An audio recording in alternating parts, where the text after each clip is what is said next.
Kisah berlanjut, ketika Rada mengumumkan bahwa dia akan menikahi Hans, semua orang kaget mendengarnya. Rada mengatakan bahwa Hans telah membebaskan warga Dwaraka sebagai gantinya.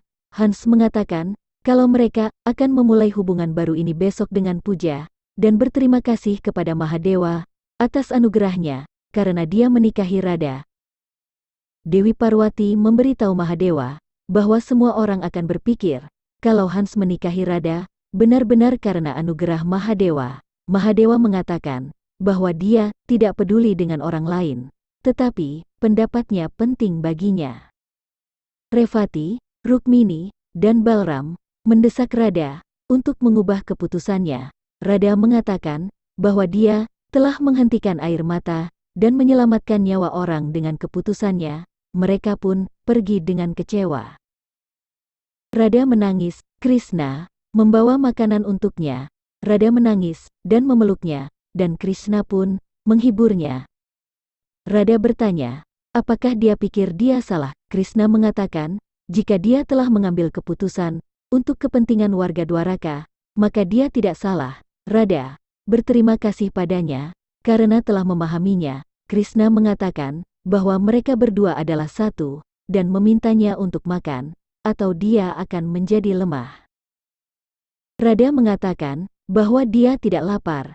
Dia bertanya, bagaimana mungkin setengah bagian tubuh lapar dan setengah lainnya tidak makan? Rada mengatakan kalau dia tidak bisa memaksanya. Krishna menenangkannya dan memberi makan makanannya. Keesokan paginya, Hans memperhatikan dekorasi untuk ritual tersebut dan berpikir kalau itu tidak sesuai dengan harapannya, tetapi dia senang bisa menikahi Rada. Dimbak berharap kalau Hans berubah setelah menikah. Krishna menghiasi Rada dan membawanya ke tempat ritual. Rukmini dan Revati mendiskusikan bahwa Krishna tidak dapat melihat kesedihan Rada.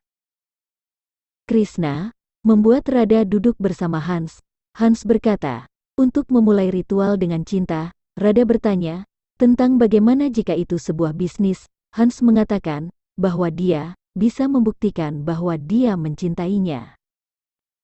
Dia memintanya untuk menimbangnya dengan emas dan membuktikan bahwa dia lebih penting baginya. Hans mengatakan kalau dia akan memenuhi permintaan kecilnya dan memerintahkan untuk membawa mesin penimbangan. Rada mendapatkan emas hanya dengan satu tangannya. Hans kaget melihatnya. Nisata memintanya untuk pergi karena dia gagal menepati janjinya.